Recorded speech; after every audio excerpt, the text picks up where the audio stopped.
আপনারা যদি চান এখন আপনারা খুব সহজেই বাসায় কেএফসি স্টাইলের চিকেন পপকর্ন তৈরি করে নিতে পারবেন, খুবই সহজ। তাই ভাবলাম আজকে আপনাদের সঙ্গে একটা চিকেন পপকর্নের রেসিপি শেয়ার করা যাক। আমি যখনই আমার বাসায় এগুলো খেতে মনে চায় তখন ঠিক আমি এইভাবে রান্না করি।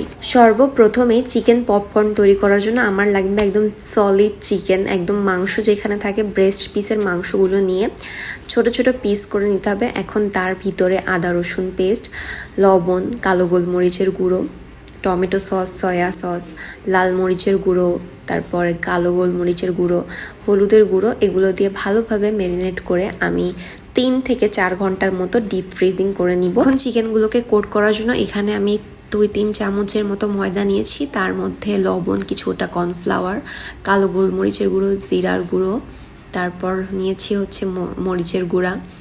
এগুলো সব কিছু দিয়ে ভালোভাবে মিক্সড করে নিচ্ছি। তারপর এখন আগে থেকে যেই চিকেনগুলো ডিপ ফ্রিজিং করে নিয়েছিলাম আমি, এখন সেই যে চিকেনটা ম্যারিনেট করে রেখেছিলাম সেটাই এখন আমি ময়দার সঙ্গে ভালোভাবে চিকেনটাকে কোট করে নিব। এর সঙ্গে অনেকে হচ্ছে পানি ইউজ করে বা ডিমের একটা ব্যাটার থাকে, অনেকে অনেকটা ইউজ করে, বাট এখানে আমি কিছু একদম ময়দার সাথে ডিরেক্ট কোট করে নিয়েছি আর কিছু পানির সঙ্গে কোট করে নিয়েছি। আপনাদের যেটা ভালো লাগে আপনারা সেটা করে নিতে পারেন।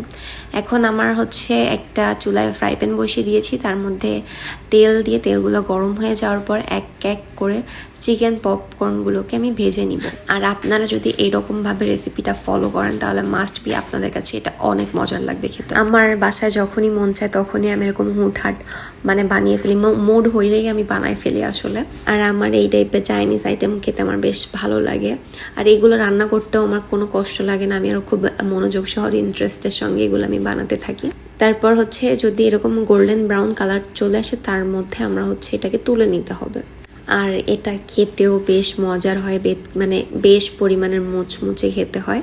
তো আমি হচ্ছে সেই দিনটা চিকেন পপকর্নের সঙ্গে ফ্রাইড রাইসও রান্না করেছিলাম আর সঙ্গে নিয়েছিলাম মোজো।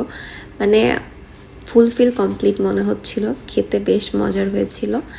আর আমার এরকম এটা মনে হয় আমি সন্ধ্যার দিকে বানিয়েছিলাম, রাত হয়ে গিয়েছিল খেতে খেতে। যাই হোক, আমি কথা বলতে বলতে আমি আমার রান্না একদম কমপ্লিট করে ফেলছি।